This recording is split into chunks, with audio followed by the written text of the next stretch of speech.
Assalamualaikum warahmatullahi wabarakatuh. Perkenalkan, nama saya Muhammad Novel Mutaro dari Universitas Negeri Jakarta. Saya di sini akan menjelaskan tentang Ramadan dan kesalehan sosial.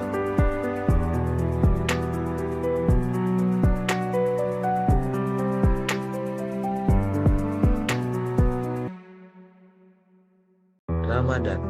Bulan Ramadan merupakan bulan yang istimewa, bukan hanya karena di dalamnya terdapat limpahan rahmat yang tiada tara dan ampunan maghfirah Allah Subhanahu wa Ta'ala yang tiada batas, tetapi juga terdapat beragam kemuliaan dan keutamaan lainnya.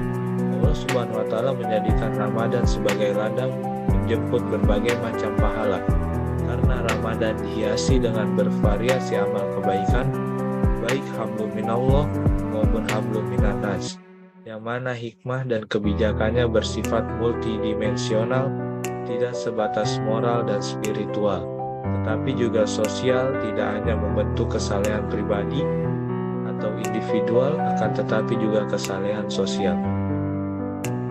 Kesalehan sosial, hal yang bermanfaat kita lakukan di bulan Ramadan seperti berbagi ilmu, sedekah, saling membantu satu sama lain, berbagi takjil, dan masih banyak yang lain. Contoh dari kesalehan sosial ini, yang pertama ada puasa. Orang yang puasa harus menahan diri dari rasa haus dan lapar. Ini merupakan latihan agar kita mampu mengendalikan diri dari dorongan syahwat yang berpusat di perut atau syahwat al-batin. Ia juga merupakan sarana agar kita bisa berempati kepada orang-orang miskin. Orang yang tak pernah lapar, ia tidak bisa berempati kepada orang lain.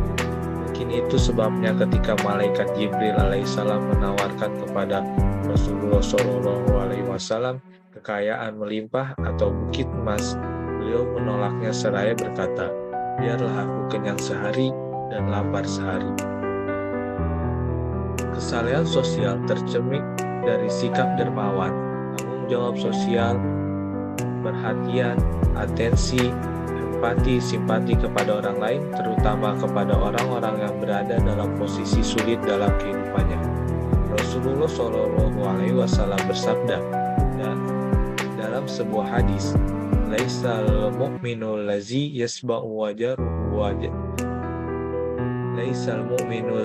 yasba'u wajaruhu ja'ihun ala janbihi."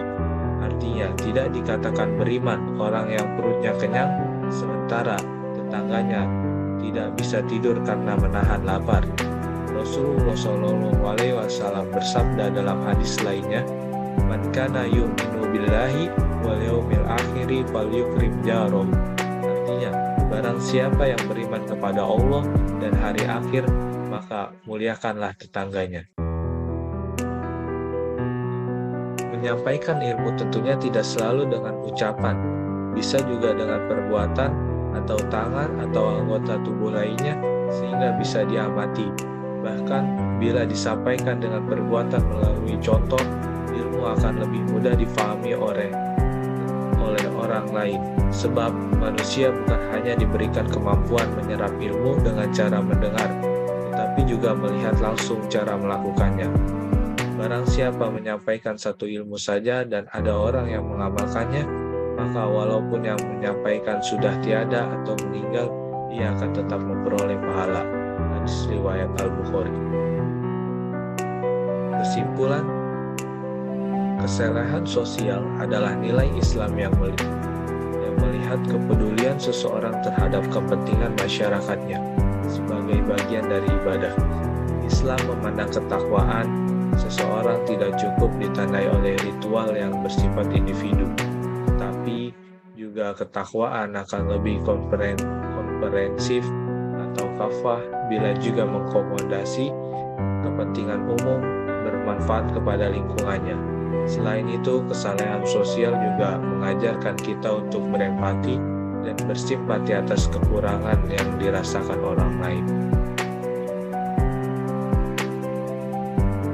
Jika manusia